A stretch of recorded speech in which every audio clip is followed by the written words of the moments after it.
Добро вечер уште еднаш од мене. Јас сум Јадранка Костова и во овој дел од отвореното студио тема за дебата е нашето правосудство.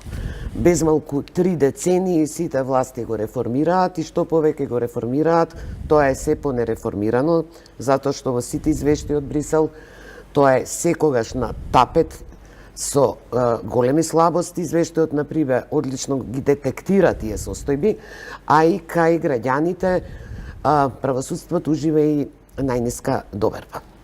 На оваа тема мои гости се професорот Гордан Калајџиев од Правниот факултет Јустинијана Прима и адвокатот Александар Тортевски.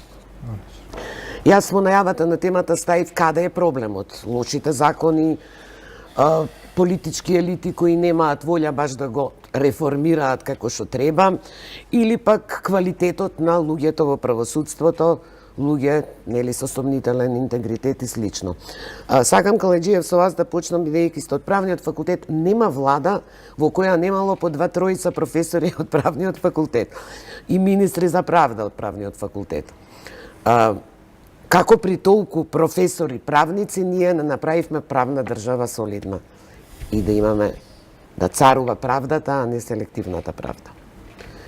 Има ли слабост кај овој сегмент на луѓето кои го водеа ресорот правда? Сигурно секој си носи одговорноста за својот период и во своето време. Сега е го товарот на колешката Десковска. Сигурно има вина поделена, наречем на некој начин, може да анализираме. Веројатно, ако ме прашате, може би сега и пристрасен, ние меѓу другото учествуваме као професори најмногу во законите.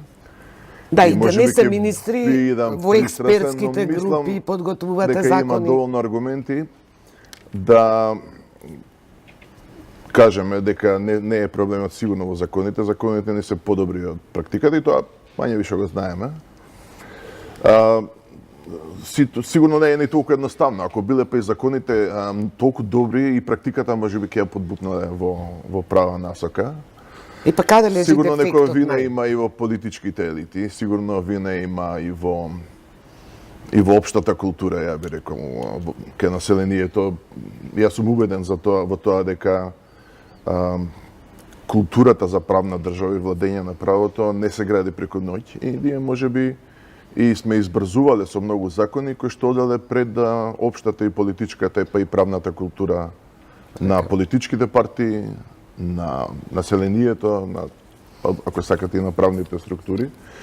И мислам дека веројатно најголемата грешка е до сега што фокусот на вниманието и на, да речам, политичките партии или на актуелните власти како оделе, а богами на странските дипломати тука или ЕУ, е баш тој фокус врз законите, кој што и новата власт сега продолжи да го фура. Овде најлесно е закон да измениш. Да, значи имаме еден вид правен илузионизам и за тоа не се случи во времето на Груевски и за тоа он постојано имаше некакви оценки годишни за напредок, се додека не дојде шамрот од Прибе, пошто напредок и на крај кога се свртиме кај сме вистински, искаше дека сме заглавени во некој жив песок од кој што не се излегува лесно.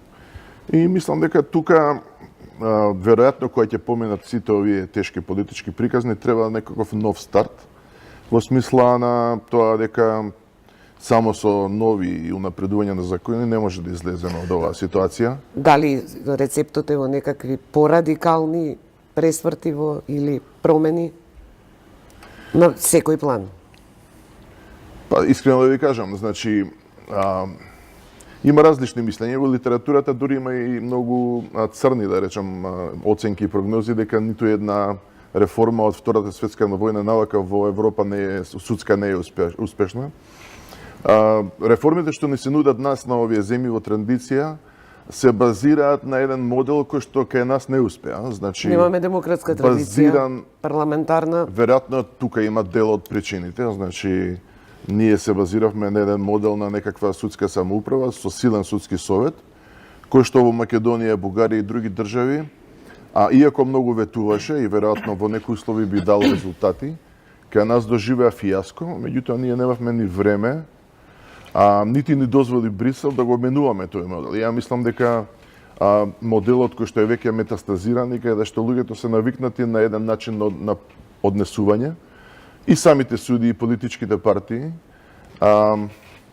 не можете да го менувате козметички, веројатно тоа се стекнати веќе навики дека тој модел така функционира и немаме практично менување на гледаме политичките партии сега.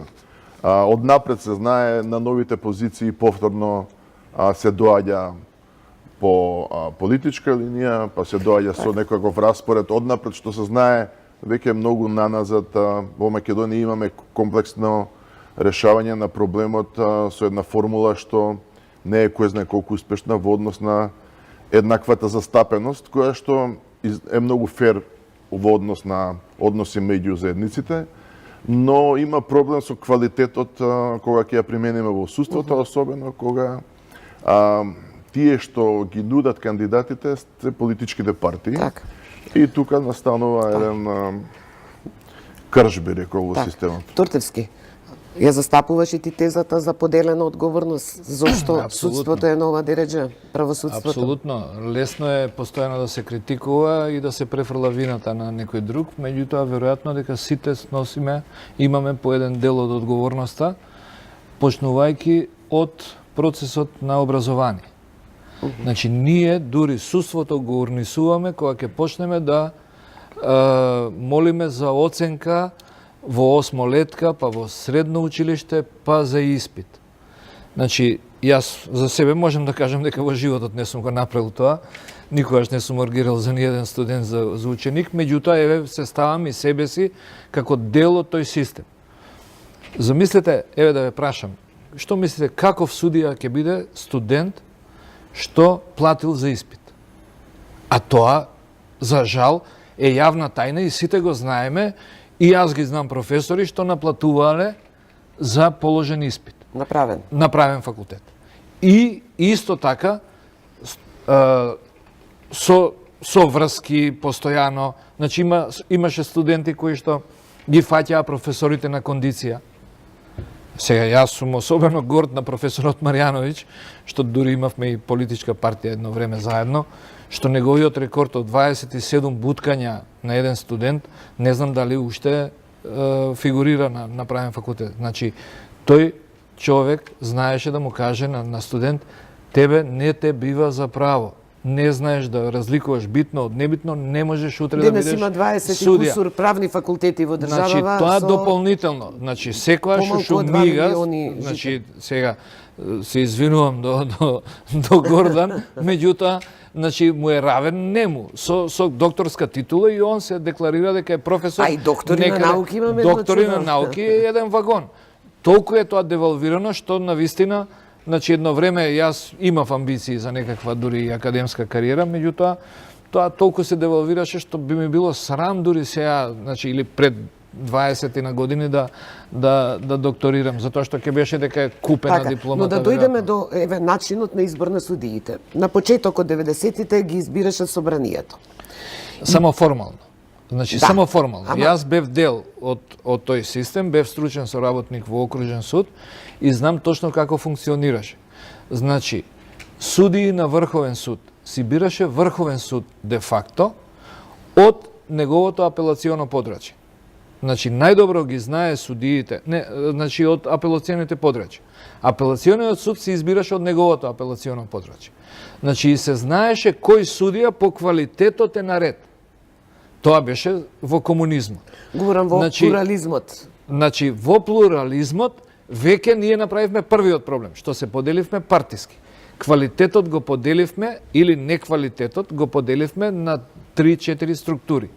И сега, кога сте мало општество, кога имате едно чудо студенти што завршиле со врски, некои со купени дипломи, најчесто тие одат преку партија да се буткаат, заради тоа што тие се агресивци, со партиските тефтерчиња, стануваат суди, знаат дека политичката моќ носи напредување во правосудството. И полека тоа создава обврска спрема нив да испорачуваат пресуди како што оној што ги избрал сака. Но ова ми беше поентата.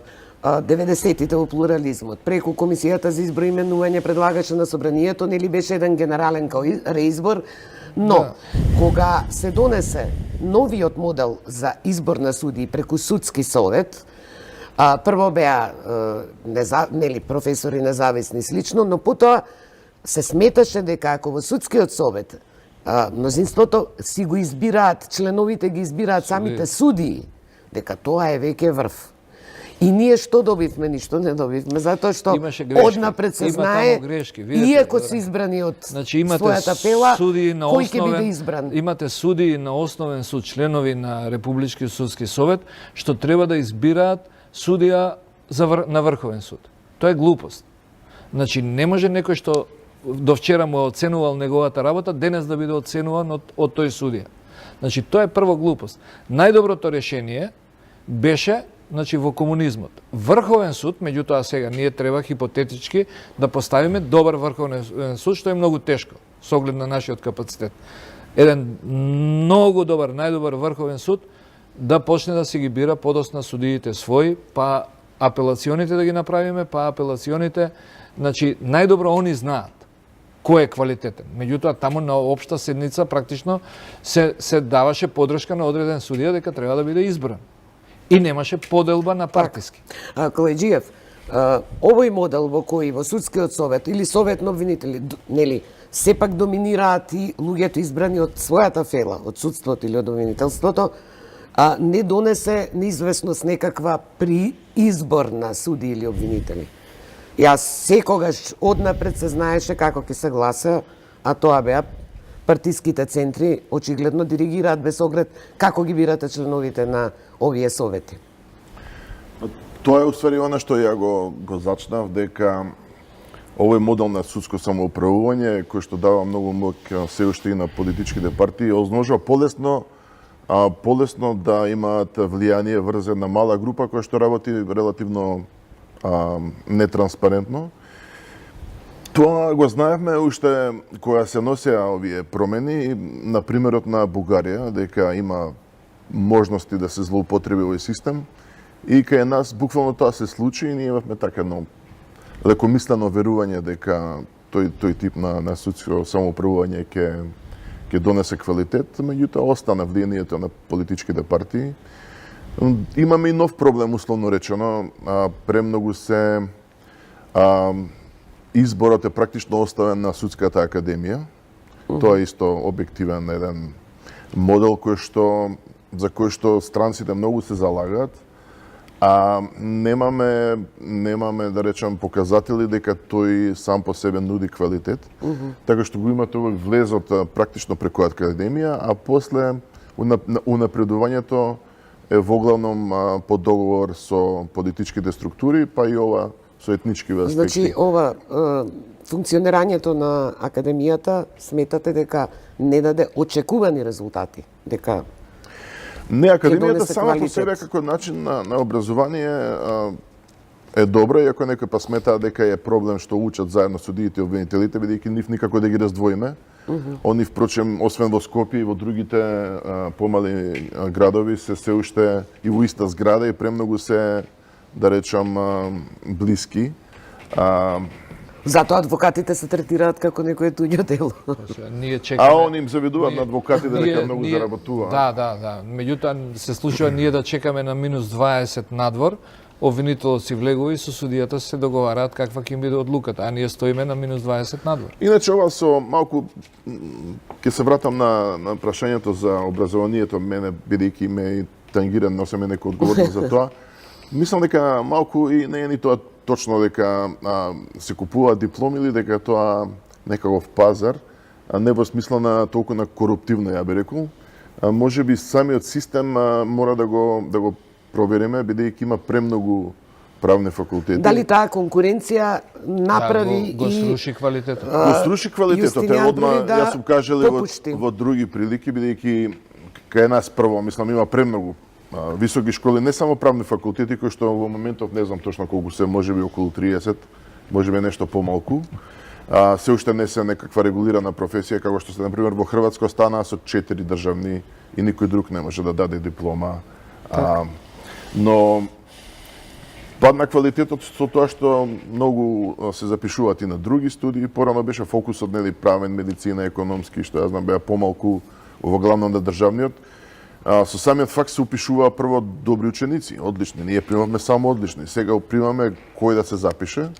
Второ, полесно положуваат, па и не треба никој не да плати, бидејќи објективно ние ни го спуштија критериумот, сакајќи да ги задржиме студентите. Практично сега степенот Значи квантитетот го нама и квалитетот на квалитетот на сите. знаење што го бараме за испита, веројатно е да не Да, рече половина. но ние имаме порано. судии кои студирале во времето и на еднопартискиот систем, во години да кажам, па не покажуваат баш некој квалитет. Ево Ние се зависи за што слушав- зборуваме. Ние Па, две теми мешаме. Едниот е проблемот со интегритетот и со политичките влијанија, друго е квалитетот. Тие се работи на кои што Па паралелно сите се работи работи. ги опфаќаме да видиме слабите Па и точки, но интегритетот не се добива на факултет, тоа е посебно нешто, тоа е, значи, човек го има или го нема, меѓутоа секој човек има, речиси, точка на топење. Добро. Значи, Ако ни- квалитетни суди имате што не ги избира, никој веќе не конкурираат, уморни се едноставно или не сакаат да одат по партиски Останаа во штабови основните и судови. останува, па во основните судови по мене има еден добар квалитет и по тоа може да се види. Кој не е отишол напред, малку тоа е показател дека веројатно дека не сакал да оди по штабот. добро, ова е. Ние никогаш не го проверивме и резултатот од реформата што направивме основните судови да се носители на целата надлежност, Тоа е многу голема грешка. а повисоките да се само апелацијски и врховен. Кој што има проблем и во воедначување на судската практика, бидејќи апелацијските веќе никогаш не се одат во прв степен и затоа предметите завршуваат по региони со различни судски практики. Па Врховен суд И е имаме многу надлежен. суди Не, што не. судат Може на Ноќта само да- седмица, па Не, добро, не. некакви начални Може само ставови. да констатира, не може да влие, Па не да, да влие, менува ама за пресуда. Не, земење не, не. на- Тоа е многу голема грешка. Значи, се извинувам, Горадан, што се префрли надлежноста на основните судови. За Значи, потечките секоја, дела, да. прво, прв степен апелација да одлучуваат. Порано беше, значи, Окружниот. 10 години, ако е запретена казна, судеше окружен суд. Значи, не може монструм или диво населје да го суди вчера избран судија. Тоа е практично дете сега, да не се залажуваме, тоа мора да биде судија кој што поминал, значи многу што видел во животот и што поминал многу судски предмети. И тоа е голема грешка. Втор проблем ни е практично во правосудството, што мислам дека во процесните закони треба да се интервенира, да се елиминираат можностите за укинување на пресудите. Значи, сега имате 40 сведоци во некој предмет, заради еден нешто му е сомнително или сака некој во апелација да го врати назад, заради еден сведок ќе го врати назад и судијата е должен пак да ги изведува сите докази. Зошто апелација да не биде задолжена, например, да суди на јавна седница или на претрес и да го изведе само спорниот доказ и да нема можност да го врати назад. Нека ја преиначи, па нека се одлучува понатак. Значи да нема можност да се елиминира Значи, тоа можноста остава за... простор некој до бескрај да развлекува и да застари предметот. Сите овие големи кривишни предмети против Со со познати звучни имиња. имиња, сите се на работ на застарување или сите завршуваат откако нема да бидат актуелни. После 15-20 години влечкање по судови и сега ги забораваме сите. Ние имавме во некои меѓународни извештаи, на State Департментот, па и во други извештаи на меѓународни навладини организации од Брисел, дека во изминативе години постоја сериозни сомнежи за политички монтирани или мотивирани судски процеси. Ние и во тие така наречени бомби слушавме како судии договараат некакви пресуди. Требаше ли некој или треба ли некој да одговара од судството и од обвинителството или од обвинителството за не е само да сториш и со несторување се придонесе одредени случаи да седат во фиока, да застарат? Апсолутно. Значи, мислам дека бројката на наместени предмети во Основен суд Скопје 1 е преку 1000. Значи, прескокнат е АКМИ системот, преку 1000 предмети се наместени. Тоа по дефолт е причина за повторување на постапката. Сега ние како правосудство, како општество немаме енергија да се бавтаме со тоа. Меѓутоа ние забораваме дека таму се работи за илјадници, барем за 10.000 луѓе кои што се обесправени. Меѓутоа ние немаме енергија. Сега и се размислува, па ајде да побара обвинетиот, па дали ќе побара, па како ќе се повтори сега, ако се 8 души, 20 ако побараат, 6 души не сакаат да се малтретираат. Меѓутоа, самото местење на предметите, тоа не е случајно. Значи, тоа е со одредена цел. Значи, не се мести предмет за да се добие ослободителна пресуда. Не е инцидентно. Тоа е систем кој што треба да испорача одредена пресуда. И тие предмети мора, прво, амблок да бидат повторени, второ, ова што го зборувате, значи, јавното обвинителство. Сега, простете, меѓутоа, на обвинителите за 27 што не превземаа и што покренаа постапки за учество во толпа и нешто слично таму, 30% од плата само да им намалите. Јас вчера на Твитер напишав дека тоа е чисто кривично дело. Значи, тука јас немам никаква дилема. За 27 да не видите што се случува, да сметате дека е учество во тепачка, тоа не е незнаење. Нема обвинител што тоа не го знае. Постои ли некаква солидарност меѓу колегите во Па да, тоа е прво основното. Тоа е основното. Еве, сега, значи, новиот состав на јавно обвинителство одлучи дека на тие колеги треба да им симне 30% од платата. Дека тоа е дисциплински прекрш. Замислете. Значи, што ќе се случише ако успееше тоа сценарио? Така. Каледжиев. Ние практично влеговме во една трик ситуација. Значи, унапредувајќи го баш обидувајќи се да изградиме стандарди за независно судство и помалку или повеќе независно или барем самостојно јавно обвинителство, внесовме многу критериуми што им дават гаранции на судиите да не можете лесно да ги смените или да може да ги смени само судскиот совет. И западнавме во тој трик практично на судии за кои што имавме и бомби и слично, не можевте да ги замените. Ниту се обидовме со некои сугестии, например, да се обидеме да го промениме судскиот совет со евентуално внесување на можност за него разрешување ако не му помине извештајот во собрание. Тоа не беше прифатено, меѓу другото и заради, не знам, некоја поделба на власт, у смисла дека па судскиот совет е делумно биран или воглавно биран од самите суди и сега парламентот демек како го разреши, ќе се меша демек многу во судската власт. И така губиме во суштина, губиме ние во Македонија. Тоа се гнили компромиси некакви. Најголем проблем имаме со тоа што ние едноставно немаме сериозен систем на меѓуконтрола, што го викаат странците check and balances. Тоа е главен механизам во парламентарна демократија. Пред да влиземе во студиото со доктор Владо Димов, нели, малку разговаравме заеднички сите, бидејќи и тој беше на некој начин прогонуван претходно и по безмалку 10 години добија ослободителна пресуда. И тоа беше гонен за злоупотреба на службена положба заради, не знам, 10-15 вработувања. Се поставува прашањето зошто тогаш не ја добил. Заради тоа што гарнитурата што го гонела била на власт. Но друга му беше поентата. Он вели, сега како паталец, нели, извршната власт или законодавната е менлива со избори и слично. Само судството е константа, составот. Тоа само по себе не е лошо. Замислете па како би било обратно кога судиите би се менувале автоматски, како ние сме, да речеме, сакаме да се промени токму тој дел на носење на нови обвинители со секоја власт, бидејќи секоја власт остана единствено јавниот републички обвинител, главниот државниот обвинител се менува со секоја власт и автоматски доаѓа секојаш нов. Замислете кога сега целата постава или целото судство би се менувало. И па сега овој феномен. Специјалното јавно обвинителство е составено од обвинители кои дојдоа од редовните обвинителства.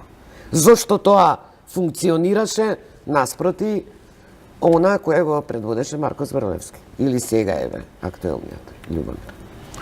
Па баш заради тоа што доби гаранции да се тргне од влијанието и на судската, и на политичката, и на обвинителската елита и со голема поддршка и на јавноста, и на меѓународната јавност.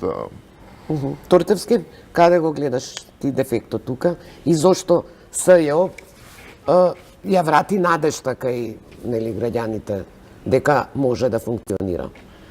СЕО внесе одреден нов дух во нашето секојдневие, факт е тоа. Проблемот е многу по-комплексен.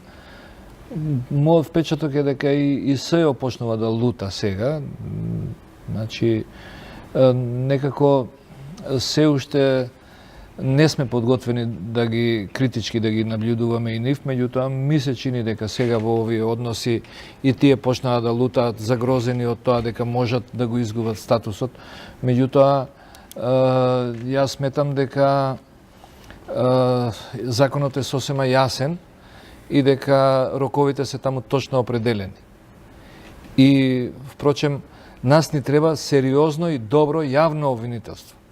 Значи, ако имате специјално јавно обвинителство, тоа значи дека нешто многу труло е во вашиот систем, дека другото јавно обвинителство не ви функционира. Да, ама шефот на организиран криминал на тоа обвинителство го испратија во судот во Страсбург. И уште е таму. А формираме специјално јавно обвинителство затоа што не функционирало републичкото јавно обвинителство и тоа обвинителство за организиран криминал. И тоа се тие гнили компромиси. Еве, на режијата сега да им дадеме задача да се јават на телефон во јавно обвинителство, значи во основно јавно обвинителство во Скопје. Бројот е 3, 4 единици и 92.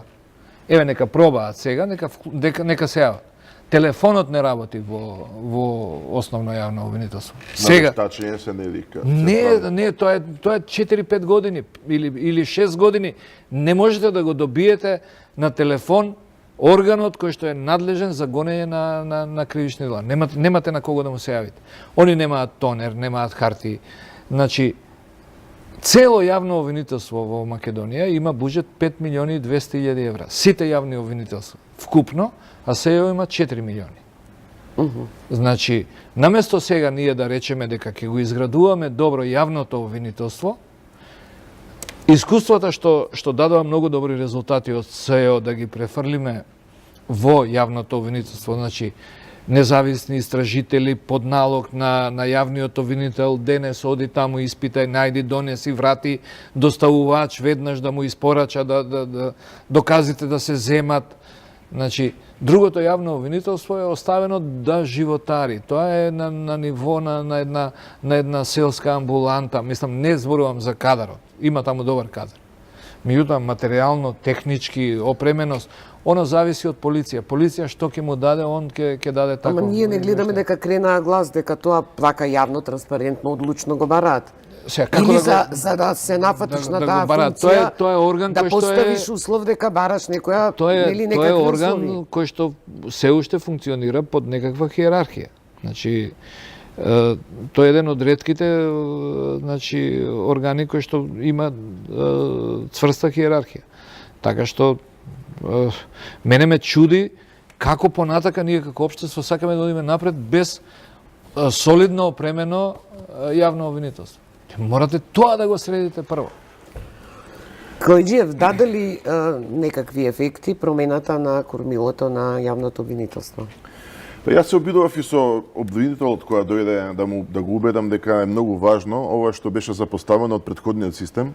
Значи ние уште со законот за кривична постапка што уште го нарекуваме нов од 2010 до 2013 од примена практично за прв пат се внесена идејата за поактивни јавни обвинители кои што би имале асистенција од истражители.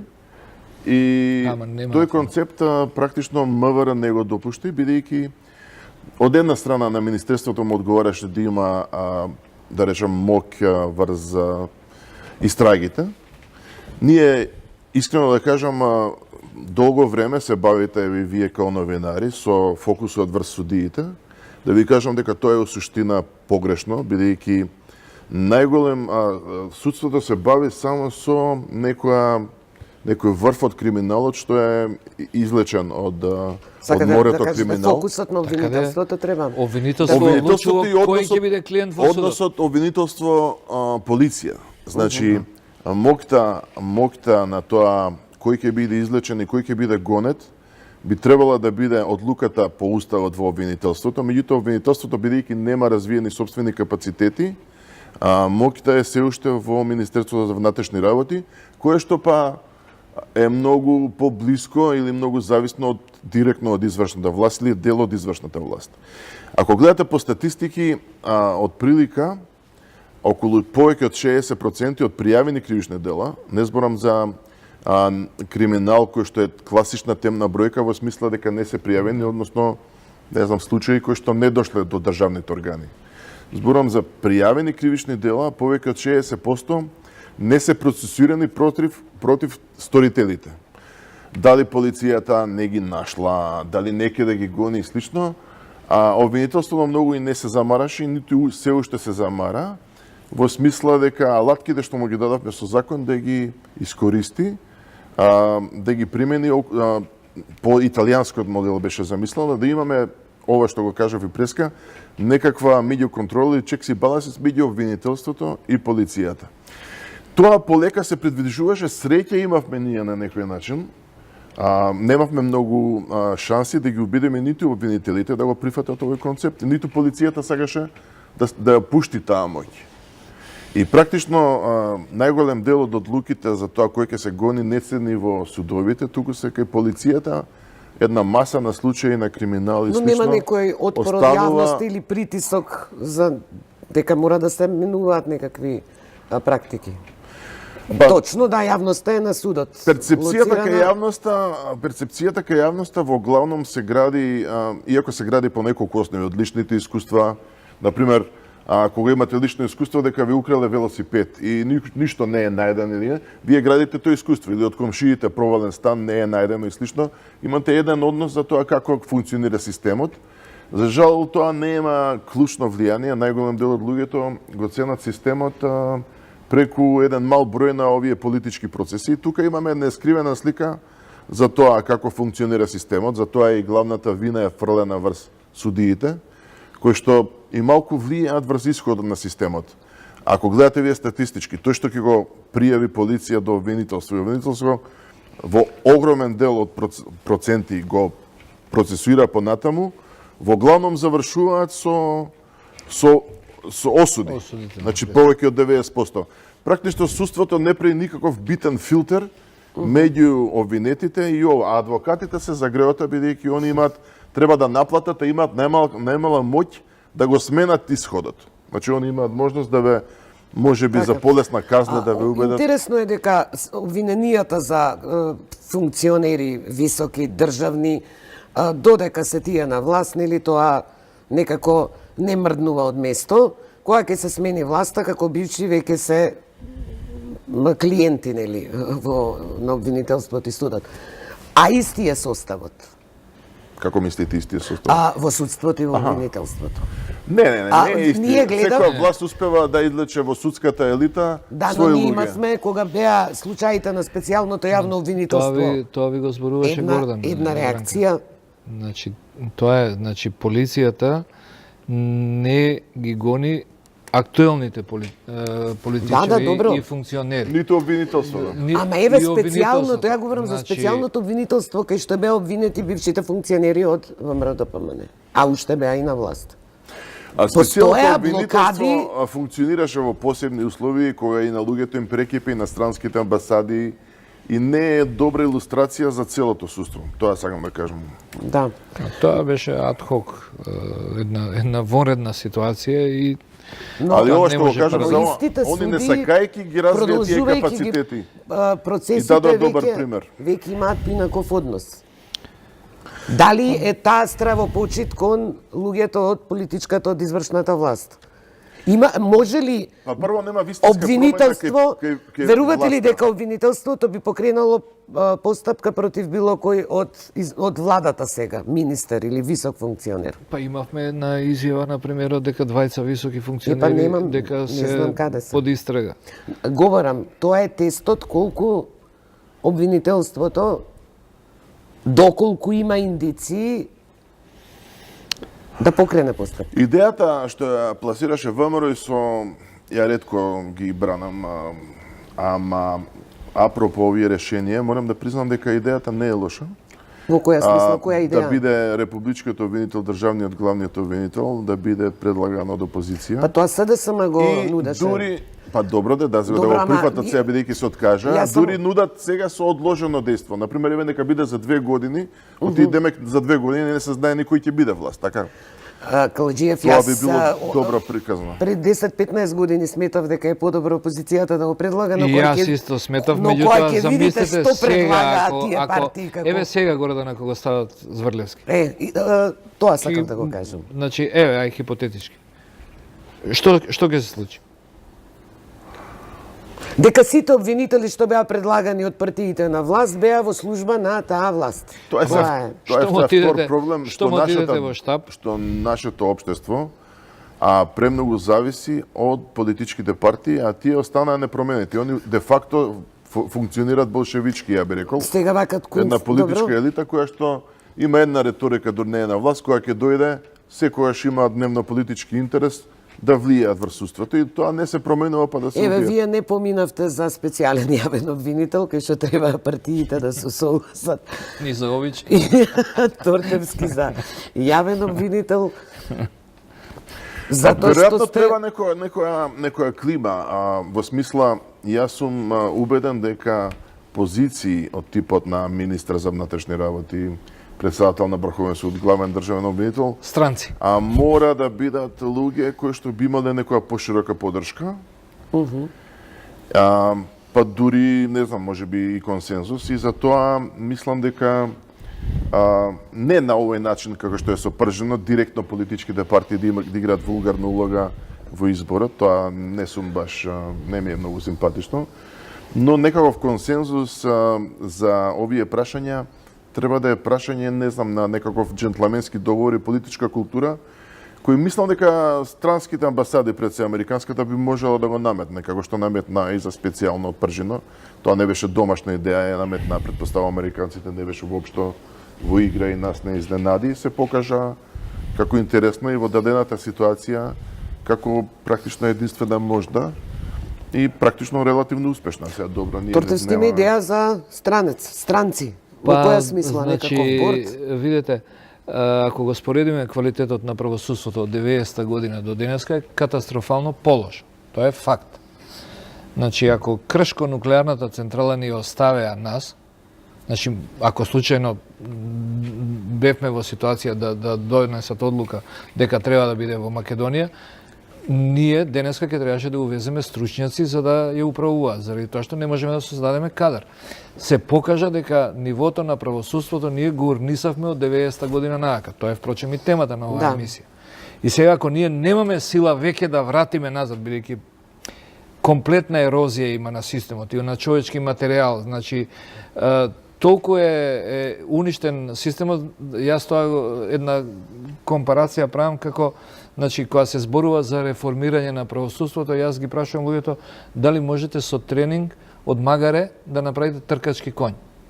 Никој тоа не успеал, значи, да земе едно магаре и да го тренира и да победи на лондонски дерби. Значи, нас ни треба сега на вистина да признаеме како што на Косово. Мислам дека уште има суди, не сум сигурен, меѓутоа мислам дека таму има уште суди. Ние треба да кажеме, значи прво, значи треба да дојде към шикарот, она што го вика Заев, към шикарот во ресорот кај што сме најслаби, тоа е правосудството. Значи нека дојде и тогаш ќе му веруваме ние од надвор, ако дојдат 25 суди, тогаш нема да биде тој е партиски, тој е овој, тој е на оној, тој е ваков, тој е таков. Нека да донесеме пензионирани суди од Хрватска, од Словенија, од Војводина, од Австро-Унгарија практично што некогаш биле и тие нека го, значи, Суди и обвинители. Суди и обвинители. Така. Значи, да ги постават темелите, затоа што денес не можете од кого да учите. Ние кога бевме стручни соработници, значи имаше судии што беа страфи, трепет, нивното мислење секогаш исправно, меѓутоа тие луѓе се такмичеа со судиите од Врховен суд во Хрватска, во Словенија. Сега, одеднаш, имате судија што работел во некоја шпедитерска куќа или некаде, не знам, во општина бил некој писар и сега одеднаш станува судија на Врховен суд и сега вие ми изборувате пред малку дека Врховниот суд на општа седница ќе донесе општо значи став некој начелен став. Каков начелен став ќе донесете? Имате судии кои што денеска на стручните соработници им викаат дека напиши ми одлуката, немам правнички речни. И судија на Врховен суд. Ја не сум сигурен за тоа дека имаме навистина проблеми со политичките влијанија. Мислам дека тие требаше да бидат решени ако ништо друго по прашање на интегритет со оставки. Ја мислам дека навистина потврдија, да речем, можеби требаше притисок да се направи, не ваков како што направи СЈО со посебниот извештај, ниту по американската амбасада. Морам да признам дека не ми е симпатичен ни третиот чекор антикорупцијска што зема да ги испитува овие кои што се оцрнети на политичка основа да ги испитува од аспект на корупција. Тоа исто ми личи. И па што беше начинот кога вие одредени ликови од обвинителството и судството, сега мислам да не го враќаме филмот што све во јавност има излезено. И ништо не ви се поместува. Тие требаше сами да си поднесат оставка по таа критика што истрпе и можеби некаков притисок во таа смисла или не знам обвинителството да се заканеше ако стварно има такви докази, да има постапки против нив. Вака, значи, искочи овие притисоци неприкладни. Против се странци, меѓутоа решение немаме. Овде не мрднува работа. Против странци, јас го предлагам. Требаше, ама предлагав обвинител од Хрватска за специјален обвинител. Последното прашање сакам. Како што почнав околу законите. Еве законот за јавното обвинителство треба двотретинско мнозинство. Таму се регулира и статусот на специјалното јавно обвинителство. И сега може експертска група, министерката да подготват еве супер закон, но во нели преговорите со опозицијата, смени овде направи компромис, па за да гласаат пратеници. Ослободете ни 200 луѓе. Ослободете ни 200 луѓе. И што добиваме на крај? Моето прашање е конкретно. Дали овој закон се го очекува и од нас Брисел, нели, за да добиеме датум за преговор. Дали е подобро никаков закон или да се направат компромиси за да помине овој закон? Да пуштиме, да ослободиме уште едно 1000 луѓе. Добро, да ги амнестираме пречутно. Еве, нема проблем. Ние ќе уништиме комплетно државата и довербата на луѓето и ќе уште еднаш на дело ќе покажеме дека неказнивоста во Македонија царува, ќе ги наградиме најголемите криминалци во име на тоа дека во иднина ќе градиме држава. Ставот е подобро да не се донесе таков закон со можни, а тоа се надзира секогаш со криминалци не се преговара. Значи, никој не може да ме убеди дека треба да пуштите денеска, да ослободите 300 луѓе или 1000 луѓе, да ги ослободите од кривична одговорност, за тоа што треба да одиме во Европска Унија или да добиеме датум. Побрзо ќе го добиеме датумот, ако значи, процесуираме коректни постапки, вака како што сме сега, а СЈО не е никаков проблем, значи мачката не е битно каква боја. Не те разбирам сега, извини.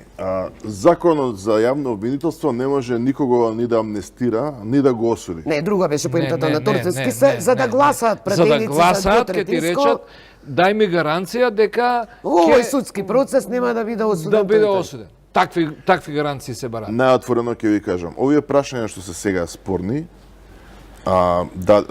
не се за овој закон. И од работната група во која што учествував ја водеше Камбовски, беа све обвинители, не се уопште предмет на, не се дојдени само од ВМРО, туку од двете политички партии подеднакво си фураат политички некои агенди околу преговорите. Овие работи во работната верзија од работната група уопште ги нема за доказите. Значи на крај можат од она вие што сте понудиле да излезе некое, не знам, пето чудо од сето тоа. Значи, точно политичките партии си дозволуваат да се договараат и да во законите да внесуваат работи со кои што, да речеме, експертската јавност или струката не е согласна. Обвинителите, да речеме... Времето ни истекува, само ова сакав, Торцевски беше јасен. Подобро да не се носи таков компромисен закон, килав во кои можни се, нели, такви ослободувања. Не е закон, Јадранка, не е закон. Договор бараат. Јадранка прашува за законот, ти сега отиде во собрание. Добро, тоа е друго, ама Поврзано е. Јас сум убеден и тоа сум го кажал 2-3 пати по медиуми и писмено и во стручни трудови, дека ако се тргнат овие прашања кои што се предмет на преговарање, кои што не се за во тој закон,